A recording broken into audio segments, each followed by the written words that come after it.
Both teams, I think, are the favourites for winning this tournament. I don't think there's another team, maybe Rogue as well.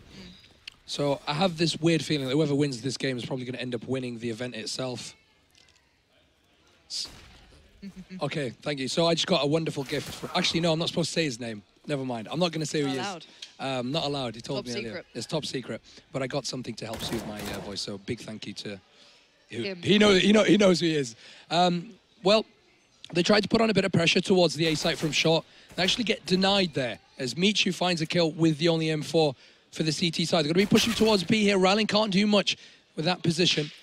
I think at this current point, Mouse should get back, pick up an AK-47, and they should just cut their losses because 4 versus 2, now 4 versus 1. It's not looking too great. And I'm sure Gambit are going to hunt down that M4 as well. They don't necessarily have to because either way, I think Kinguin will be able to afford a goodbye next round.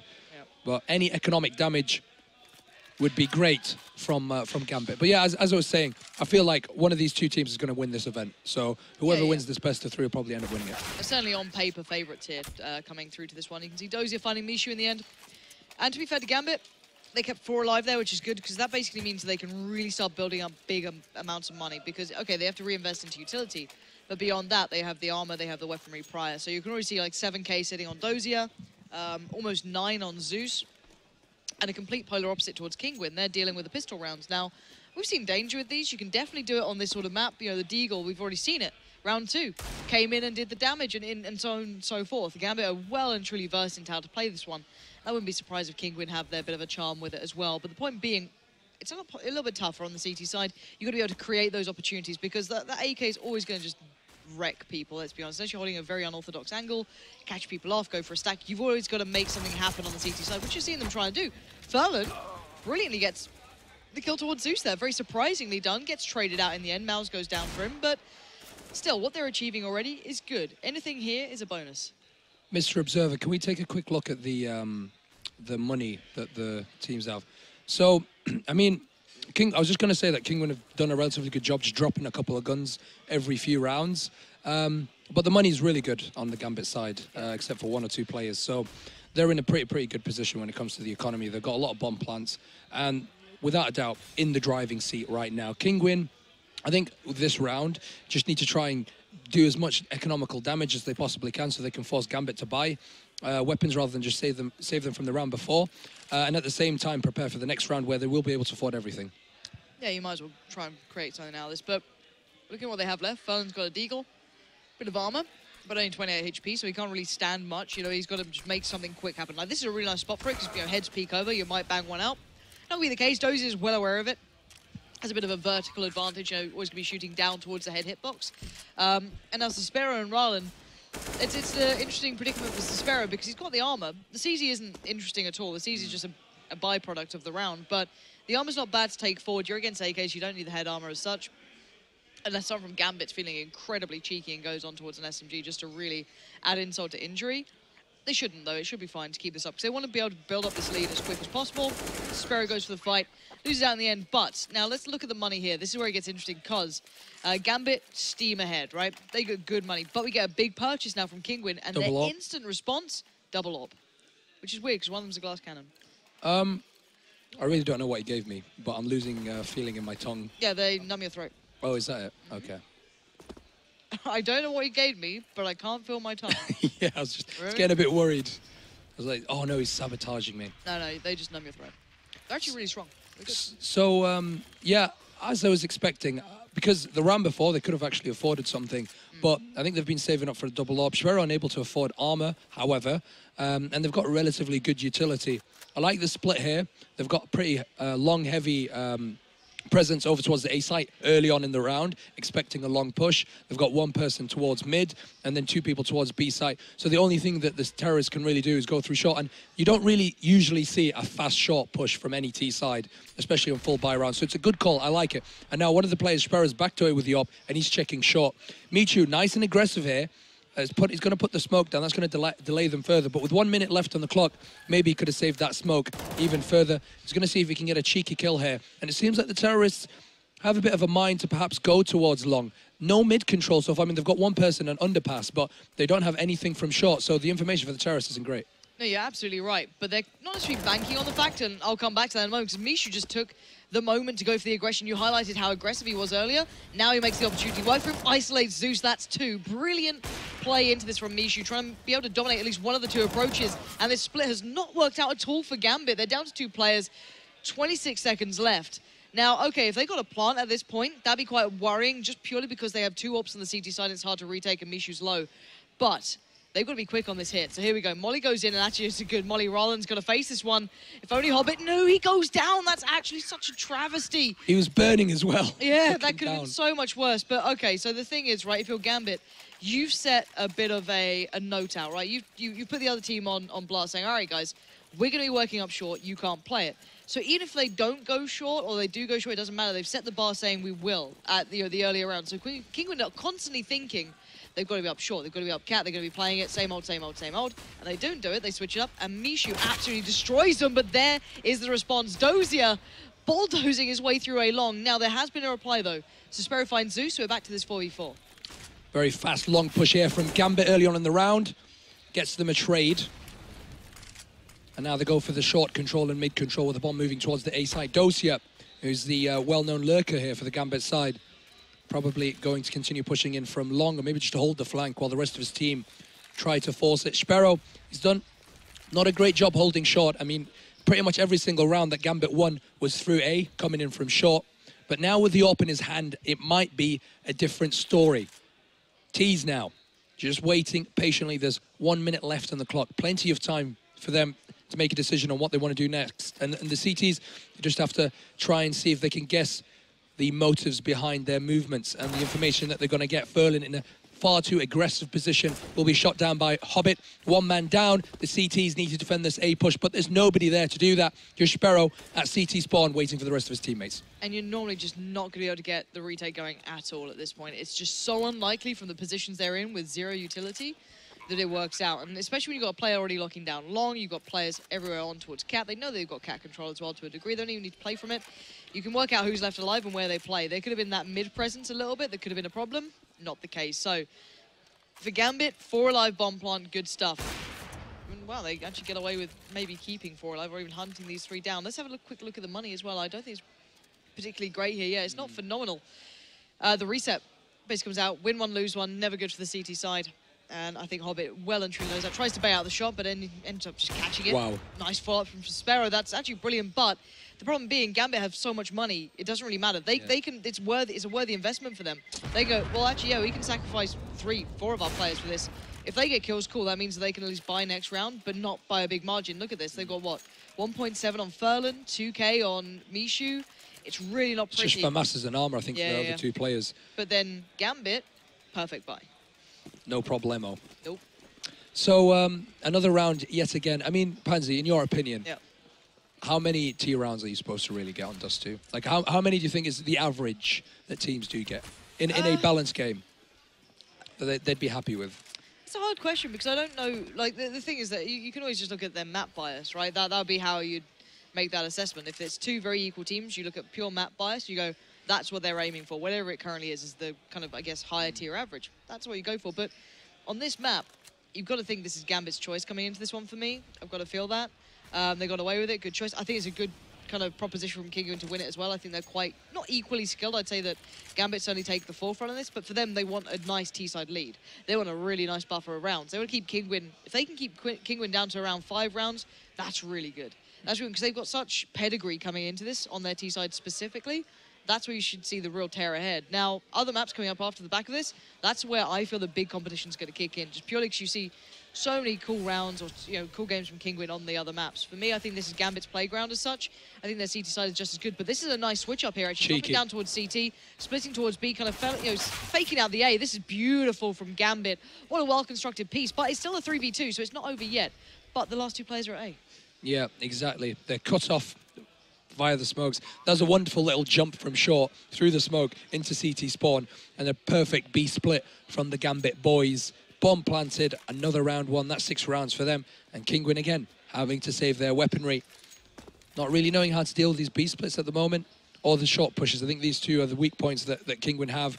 Though Michu at long has done a pretty good job to hold them off. Furlan, getting a cheeky kill. He will be able to save. Maybe he can even get an AK-47. He's pushing forward, flashes himself towards Dosia. Oh, they might even go for it here. He's got another kill. I don't know if he has enough time, because Sparrow's all the way at he's all the way at long anyway. But he will just save an AK-47. So that's mission accomplished, I guess, for Furlan at least. Yeah, really impressive work from him, to be fair. But now let's keep eyes on the money again. Kinguin having these really close rounds is going to keep their money pretty low. They need something really, really strong to come in for themselves. So for me, I want them to actually lock down some of these rounds, really start getting their presence noted in them, because they're kind of being pushed and pulled around this. They're having individual step up. You saw Furlan having a really good moment then. Mishu down on long, really good stuff. They have to work out how do we get mid back from Gambit, or at least keep it a little bit longer. Don't allow them that full control instantly. And again, they're going to do it. They have a player a little bit closer towards short, but this time, Gambit have kind of thrown a bit of a spanner in the works. Okay, we're going to play up long a bit here. 4 players posturing relatively towards it. I think someone's just thrown out the Xbox smoke, but I'm not sure if Sespero's going to expect this. But through the smoke, Mo just peeks through a very quick shot and a very easy one for someone like Sespero. He's not going to blink twice to land that. Now, puts out the nade, does a little bit of damage, but Dosia already had the angle. Yeah, it was unfortunate. I think Sparrow had no idea that Dosia already went past and got behind the blue box. But he could have almost got another kill as well. It was a really good nade as well. I don't know, it didn't do that much damage. I expected it to do more because there were 2 terrorists inside there. However, Sparrow will go down. I think in that situation, when you make the first kill, you should really back away. The general kind of, I think, in my opinion, a good CT player or a good CT team gets the kill, gets the advantage, then just backs away. There's no need to be greedy and go for more, especially when you don't have backup, you don't have somebody there to make the trades. And here we have it, Dosia finding, it wasn't actually Dosia, it was actually Hobbit finding the entry towards short. Dosia will go down, however, and they will be moving towards the A site.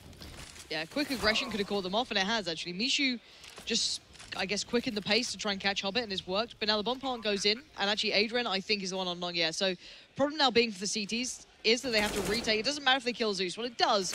But the bigger picture, the end game is Adrian in pit watching this bomb plant. And Zeus is so experienced. He's going to buy time here. He's just going to dance around.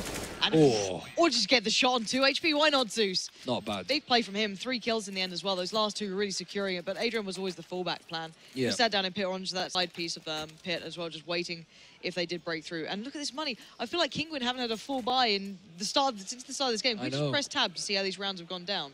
Really, really quickly. You can see every time they've kind of got back into that round 3 rounds ago, then they get reset pretty hard. And it's always been very, very tricky for them. I kind of feel for them in that aspect. You never feel like you've had a good shot of the game when you're constantly being pushed down like this, and Mo already finding 1 insult to injury.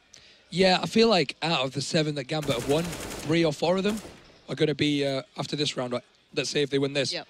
Out of the 8 they've won, 3 or 4 of them are going to be eco rounds or forced buys from Kinguin. Their money has been really, really bad. And I feel like, okay, now that they're doing a full eco and they're going to buy the next round, I think that's a much better idea than doing those weird half buys, because it's not really working out for them. And in my opinion, Dust 2 is not a map that you need a lot of utility on. You don't need to have super amounts of utility. But what you do need is the AWP, because the AWP is the king on Dust 2. And somebody like Sparrow, who so far in this tournament has really impressed me with his AWP play. He's been a fantastic, consistent AWPer. He needs to be able to beat Moo in those one-on-ones. He needs to be able to be dominating towards mid, towards the A side, B side, wherever he wants to put himself to help his team get some rounds. Yeah, and just even applying it practically, let's look at how you can utilize the AWP and how it shut down a little bit of what Gambit plays like.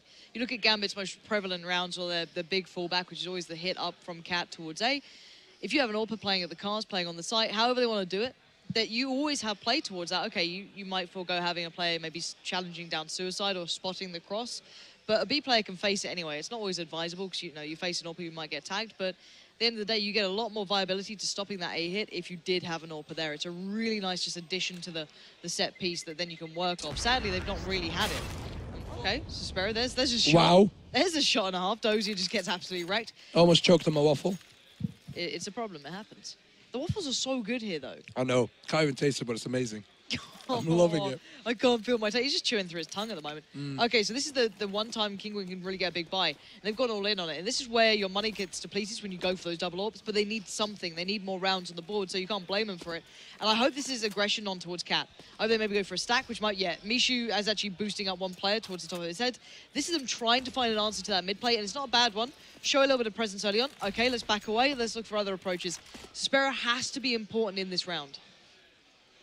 Again, I feel like it was a really good idea, but nothing came out of it. I feel, why don't they go with 2 players, make a frag, then go back, rather than just standing there for a bit and now holding really, really deep positions. So the game is still in Gambit's hands. They have full map control. They have mid, they can have short, they've got tunnels, they've got long, they can do whatever they want. And the CTs are just going to stay back and wait for them and hope that, you know, they're ready for whichever angle they're going to come from. Michu's pushed forward. I like this. He's got some information. He's going to throw down the smoke as well, do a bit of damage on Adren. And that's good from Michu. I think good proactive play like that is going to be the game changer for the Kinguin side at the moment. It certainly could be, but Suspero going full Guardian here, but gets absolutely destroyed. Mo peeks out into it and gets the frag. And this is what I meant. If Suspero was able to be integral there, that could have been big, but Michu might step up to the plate, but will he expect the pressure again from Hobbit? 35 seconds left on the board. Michu is there, the immovable object so far, but Mo now left in the 1v, well, pretty much a 1v2 from his position. He does find one, game back on. Now the bomb can get towards the site. Where is Mouse in this? He's the last player standing for King. We've got to watch his perspective. Okay, creeping up on this one. Both players from Gambit are on the side, but he gives it away. He now knows, well, everyone knows where he is, and Mo's going to watch it. There it is, 3 for him. But that shot towards CT just went, all right, everything's back on the plate now. That's cheeky. Zeus just threw away the AWP he picked up as well. Fantastic round by Mo. Beat Spero in a 1 versus 1. And I think Spero had the angle on him as well. Definitely should have been Kinguin's kill there. So really, really disheartening play here by Kinguin. I think, especially Spero, now that he's not winning those 1 versus 1s, he's not winning those easy kills, he's not going to be confident, and morale's going to be relatively low. You need your AWP to be on point. Force buy here, 2 FAMASs, 2 SMGs. Not looking great, but I like this. B tunnels controlled by them. This is good. This is something that I guess you could look back in time and kind of hail over towards a lot of the French sides. Existence was a huge advocate for this play, and I like it. It gives you information, it gives you play, it gives you unorthodox positions, and Michu is doing just that. 2 big kills, there's his 3rd, and Adrian just gets destroyed, and now Gambit going, where was this team for the last 13 rounds? We've been getting away with a hell of a lot here, and now suddenly Michu's found his place. And to be fair, Michu has been having a good game, just no one else has been there to support him at this point. Yeah, he's actually been performing really, really well. 14 frags, as you see the scoreboard. And I think, in my mind, every single round he's had an M4. Minimum 2 kills. Honestly, I don't think there's been a round where he's not killed somebody with an M4. So, very, very nice play by Michu, but the rest of the team have to pick up the slack as well if they want to get more rounds. As it is, though, it will be 9-4. I think Kinguin will be happy if they get 6 rounds in this first half, especially with the way it's been going with the last couple of rounds. But still, it's not over yet, Pansy, because all of a sudden, with 30 seconds left on the clock, they are moving towards the A site. Michu has to make these kills, yeah. He's got this, don't worry. I believe in you, Michu. I believe in him. Are they going to go B? Would you... They don't have time for that, I think. I think they're just afraid that somebody might be behind them. It's a good idea to watch for the back flank. I think you could... If they got the kill, like, instantly and ran with knife out, you might be able to make it there in time. I'm not 100% sure, but it would have been close. But there you go. Michu changes everything in that game, in that round specifically. And a lot of these rounds have been particularly done by him doing that sort of thing. He's been such a rock for the side that no one else from Kinguin could actually step up to the same sort of par, which is a bit of a shame for them. Imagine if you had, okay, so Spero and Michu working together, like everyone, you know, turning up at the same time. This could be a totally different game, but 4 rounds on the CT side, I personally don't feel is enough. But this could be Michu reading the play so well. No. He had it all. He had 4 players waiting to be taken down then, but they fight back. And now Gambit have that clear path towards A. You can see instantly Rylan in a bad spot. It's very hard to hit shots. You're at a big disadvantage unless there's someone to work off you, you know, maybe on long to keep their attention drawn between the two. But that is simply not the case. Dozier going to get the bomb down. No one there to help Rylan. He's got the option of what? A jump shot? And then, oh, Dozier's... Dozier?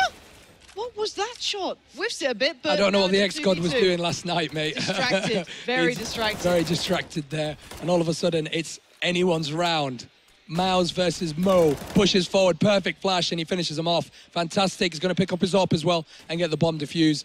And Dozier's not going to be happy about that at all. No, that's going to be frustrating. And to be fair to Gambit, they played that after plant as if they'd already won the round. They were a little bit ahead of themselves, playing a little bit sloppy. Like that peak coming in towards the boost area from Dozier, just like, come on now, you don't need to do that. Exactly. They had the round in hand. They had the advantage of players. They had the bomb ticking in their favor as well. It's like, how much more do you need here?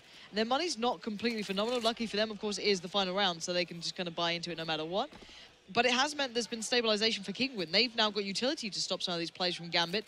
And if you withhold your utility long enough against Gambit, you know at that 40, 30-second marker, you're going to become incredibly prevalent. Now, looking at this one, Adrian's flipped the switch, gotten a lot more aggressive towards middle, and there's a response again. Back and forth we go. This is a huge round. And Michu, what was the plan? the man without a plan, it seems, just jumping over short, hoping for the best. I think he had no idea that Dren was there. He threw the flash, expected that whoever was in tunnels was going to be blind. Again, I mean, it's aggressive. You have to take risks in CS, I guess. He took a risk and it didn't work out for him. Bomb's going to be planted towards the B site now. Sparrow and Ferlin on the retake. Two players who haven't had a fantastic map so far. You have to make sure they coordinate it properly. Ferlin, just wait. Wait for a moment. Wait for Sparrow to come and help you. And then you can get in together. Utility-wise, they're pretty good, though. They've got quite a lot. Retaking B is never easy, but you highlighted the utility makes a big difference, and there is the quick flash comes out on the trade. Zeus, the immovable object, just going to lock that one down, and Zeus knows what's up. Sparrow's not going to be happy, you know, because no. Hobbit, the guy who Ferlin, I think, was supposed to kill, he survived just for a little moment longer and was able to take down Sparrow. Yeah, it's always awkward. You always have to kind of make a bit of a gamble on those retakes sort of situations. It's like, you can only exclude so much with utility that you have to take a small risk somewhere. And you hope that you can kind of, I guess, manage that risk. And one of the players just went to the bathroom. That's why there's going to be a little bit of a break in between this one. So don't worry, they will be back soon. But we can kind of discuss what we've seen. Now, for me, this is very standard for Gambit. And I actually want to see their recent record on Dust 2, because I know they've had close games where they generally won them, especially since the addition of Zeus here. So I want to see how well they've been playing. So I knew that Gambit could play it before, but I want to just see how well they've been playing as of late. Let's have a little cheeky peek on HLTV.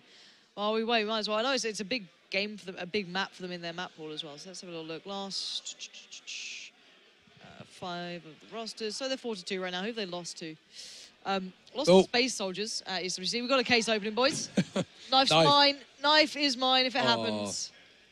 I love the the dual elites. Dual you love it with those? Yeah. Nice. Love them. What is it? Ventilators. Exactly what I need right now. Who doesn't love that? Right, so they lost to Space Soldiers at ESWC. That was the final game for Gambit, I think, in that sort of run with them. And prior to that, they lost to FaZe. So they've only been losing to actually pretty diligent teams. I think Space Soldiers is actually a team that people maybe don't take as seriously as expected. They're good. They are very good. I think FaZe is a very respectable loss there. Almost lost out to Pride, got taken into overtime 2 times. Beat out Kinguin before on this map, actually, at the DreamHack Zali Open. So, and that was a 16-5. So I want to see if it's the exact same lineups. Yeah, Zeus was there, Sparrow, Mishu, Mouse. Yeah, so these 2 lineups facing off head-to-head. 16-5 was the last time this went down, and Mo got away with murder there. 23 kills for him. Wow. Huge performance, most damage as well. Like, this guy was a consistent factor. So, again, eyes on him, see if he can get into that form. But so far, Gambit are in a good position here, and we'll have to see if this keeps up. Very, very fast B execute here from Kinguin. A rush B, it seems, from the polls. Hobbit returns. Wow! Oh my God, 3 kills for Hobbit. That was massive. And he couldn't see a single thing. He saw the first player and just went, screw it. Just going to keep going until it works. And it did. 3 kills is massive. He used the force. He used the force. He just knew what was up. Exactly. Knew where everyone was. Sparrow's on his own, though. And he goes down. Fantastic. Ouch. Are we going to get a replay of that? That'd be really cool. And just have, like, what's his name? Ben Kenobi telling, you know, his ghost when he's like, Luke, use the force. And then just plays the Star Wars on it. And then just that happens. That'd be the best meme ever. That would be pretty cool. Now, looking at how the previous game went down as well, they actually didn't get that many rounds on their T side either. So it was actually pretty similar to this. They actually ended up losing out once they went onto the CT. So I don't know what to say here. Kinguin, you've got to really bring your A game now. I want to see what you've got. I hope this gets competitive between these 2. I'm not sure if it will do at this point. I wonder if that was a best of 1. No, it's a best of 3, actually. So I'm going to break down that Gambit Kinguin game a little bit once I can look into it after this, because right now this is a very important round. Bit of a force up from Kinguin, not massive. What's to be expected at this point. Now finds Mishu already. Adrian spots out 1 towards mid. A little bit of a spray, but nothing too much cover. But the HP's already been worked down. I wonder, I mean, I don't think Dust 2's ever been really a map that Kinguin are a big fan of, to be honest. I feel like they're happier playing maps like Train, like Cobblestone. Yep.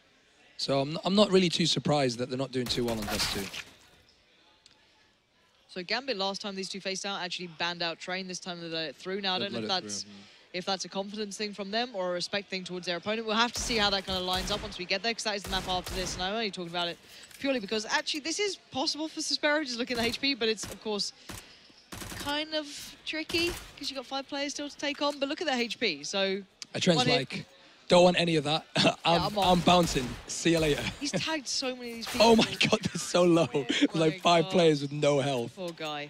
Right, so Mirage last time got banned out by Kinguin. So again, these 2 maps that we're going to get seeing coming up after this were banned out with respect from either side previously when they met during the DreamHack Saudi Open qualifiers for winter. And that one ended up a 2-0 for Gambit, Overpass and Dust 2 went their way. Don't really blame them for taking out Overpass here. I can imagine that was a ban from Kinguin. It was. Makes sense. Just purely because, you know, Gambit looked good on it as of late. Decent pick for them. Overpass. Move out of the way, even though it's a close game. Let's look at the others. So they're banking on those last 2. That's a big commitment here from Kinguin. That's going for a very long run. But this round, it should be a walk in the park. Actually, only a P250 invested into for Kinguin. So they don't particularly have much money, and for the CT side of Gambit, it's farming time. You want to be looking at Zeus, Adrian. These 2 should be getting the kills here. Yep, collecting the money from the bank right now. Zeus is hunting for poor ecoing terrorists. And they can't really do much against the fury of his UMP. Oh, there's the Molotov from his teammate, just to, you know, burn his feet. He likes that kind of thing. And Adrenaline is going to be picking up frags as well with the help of Mu. Goes down finally to the puny Glock. There you have it.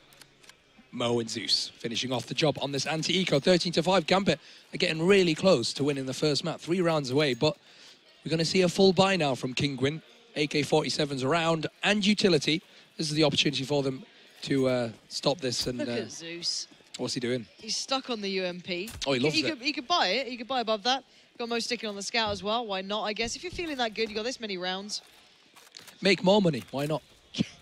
Yeah, it does extend the game generally to, you know, 6-13, but if it works, you know, big money, as said, you know, it can work out, and if you're feeling confident, why not do it? You're playing in a spot that actually works quite nicely. It's when you fall into retake position, so if you can't actually get a better gun by that point, which would be surprising, because, you know, a lot of people will drop guns as they go through this game. Once you get killed, simple as that. But is that what happens? Okay, it does, thanks. yeah, no worries. I didn't know about that. No, it's fine. You learn something new every day. Yeah, that's what I'm here for. When you die, gun get dropped. There you go. And you can pick up the guns? Yes. Okay. Big thing. This looks like a big A hit. I can imagine there should be mollies to this. This should be just like one of those constructed hits towards A. The problem is this is very readable. And there's already 3 players for the CT side keeping eyes on this. So I don't know how well this is going to go down. But we're going to find out right about now. The smokes go up, the mollies go up. There's the counter mollies, there's the counter flashes. The T's aren't taking too much damage. Mo's going to focus towards long. No one there. Everything is completely smoked out. And Rylan finding Zeus is big. He just ran away. It's like, oh my God, where did that bullet come from? Oh, through the smoke. Yeah, just the standard thing usually. Firing through the smoke, you find somebody's head a kilometer away. Running goes down to Adren's M4, but the bomb's been planted. There is a flicker of hope for Kinguin, it seems. Well, that flicker might be extinguished soon. Again, Suspero takes so much damage. Adren walking in. And now, larger in charge. Hobbit has to go big here and quickly. He has no kit to do this one, so the faces are everything, and there it is. Mishu shuts it down, and as said, more often than not, the rounds where you don't fully upgrade kind of end up going that way, but it was worth it for the shot. They still have enough money. Adrian might have to be dropped out here, but beyond that, everyone's pretty much good. 4 kills on Maus. He's had a rough one. He's not playing a brilliant game. No. It's not going well. It's not what you want at this point, especially when you get to these sorts of games. When you're looking at Kinguin, you're like, okay, well, we've got to see a nice performance from them, you know, a bit of a swing up. If they want to take on someone like Gambit, Gambit are arguably probably, I'd say above Kinguin, at least in my mind. I agree. The addition of Zeus. I know that you can argue the things that change when you add a new player. That can definitely be another factor that we could have a topic about. But for now, I'd say on paper, you look at Gambit and go, okay, this is a nice map pool for them. There is room for Kinguin to win. So for me, Gambit need to be aware of that. But they've got a big buy this round. Mo's got the AWP. He should be playing that one out. I can imagine probably by car. A decent position for him. Yeah, there he is. He's going to be watching that cross. And if Kinguin go for this, that is going to be a huge problem. He's had some smexy shots actually so far. I think he can stop him from going in towards the A site from short. I've got trust in Mo. But they've got mid and shot control. Good start for the T's. Need to be careful. Nobody's in tunnels. They don't really know what's happening there. Little pesky CT might pop out like a mole from under the ground, just kill all of them. But it's not happening. This is kind of selling a mid to B, but Adrian's aware of this, and he's looking for the information. And now the mollies are coming in. There's the deep smoke towards the CT side. It allows players to drop down, which is now... Mo can't focus on the cross because you know there's players coming close, but Adrian shuts them down. He can allow now Mo to go completely wild, do what he wants. Everyone now trying to focus on where these extremities are being pushed from. This is a really nice play from Gambit, considering all the pressure points that were just put towards them. They were handled, and that is a big thanks to Adrian. Huge round from him. Closed out by Hobbit. So the highlight play for me, there was the fact that he got those 2 kills as they dropped down from short towards CT. It allowed Mo, you can see already Mo going, I don't want any of this. There was out. Yeah, I'm there's 4 chipping. players coming towards me, 2 at very different angles that I can't control. So he instantly went, okay, Adrian, help me out. Adrian was there instantly. Locked down those 2 players there, focused on towards the site. A couple looked towards long. Beautifully played out by Gambit. That's some really good team play, just core team play coming in. That's not an addition of Zeus or anything. That's just purely their ability. Now we've got the Tech 9 buy up, so it's not that kind of like scout deagle buy. It's more of like you kind of want to rush with this. Mid to B split is very viable, and it looks like what we're going to get here. There's a close smoke coming in. Felon's just going to charge off it. Problem is, Mo's aware, and he's just taking heads. You know what? Adren read their play early on in the round before, like yesterday's Daily Mail, knew exactly what was going on. Saw that smoke, is like, you know what? Not having it. No one's coming through mid. You're not going to have me. Goes towards CT spawn. They try to jump down, and he takes him out. So really nicely done, as you said. And on this force buy round, there's not really much Kinguin can do with the Tech 9s. They're going to try and find something. Mouse picks up a frag. He's on his own, though, in a 1 versus 3. So it seems like Gambit are going to make it 15-6. And it's a very similar storyline, very similar scoreline, sorry, to the one that we saw that you were mentioning. I think it was 16-4, was it? 16-5? Yeah, the DreamHack, Zowie, yes. Yeah. So 16-5 was the scoreline. So it's very similar. That was on the 16th of October, so not too long ago either, so it's pretty prevalent that scoreline's brought up. But Adrian, again, I've got to say, this guy to me has been a bit of a standout player. He's been sick. Just purely because he's not necessarily always like the headliner. Like, you look at that lineup, there's other players who really seem to pick that sort of title up. But he seems to be like the immovable object, you know what I mean? Like, he's always there when they really need someone to step up for some, like, 2 kills or something along those lines. And now 15-6, this map has been a bit of a runaway for Gambit. They've looked very, very robust throughout. It looks like they finally got the switched on. It's like, okay, we respect this opponent enough that we're going to play that big A game they've got coming out. And Sparrow's going to just try and barrel in towards long. Doesn't work out. Adrian going to find the follow-up. He can't do it, but he gets the information, and that's enough to pass on towards the likes of Dozier, who'll step up. You see, that's the difference between the way Gambit played A long and Kinguin did. Dozier was right there to make the trade after they lost the player. It wasn't usually the same story for Kinguin. Well, they lose the first map. Now they've got time to think about the next one, Train. And to be honest, you know what? I think they can fancy their chances on Train. Train's a map that Kinguin are quite good at, that usually Polish players are quite good at. Sparrow's putting the GG already, knowing that they don't have much of a chance. Just, you know, just giving up. You know, Furlan right now is like, don't you believe in me? Don't you think I can do this? Look at that cheeky little camera. What are you looking at? Results for Kinguin on Train specifically, and the impressive one to me is Godsent they've taken down, which is at WESG, excuse me. 16-8. Yeah, big scoreline as well. Taking out Pride, beating out LDLC, beating Dignitas is massive too. Dig are a very good team on that. Only loss that they've really had that's outstanding to me was Team X, which was the Danes anyway, and Trick. So they've only lost to Danish teams on this map, so it's actually really impressive. So Mo now left to close this one down. I can imagine it's just going to be Furlan trying to worm his way around, and actually missed a bit of a shot there, but Furlan already see his teammates writing GG. It's never fun. It's painful. Just end it already. Yeah, that's the one. There is 16-6. Good game from Gambit. Came out strong in that one, looking like they meant business. Is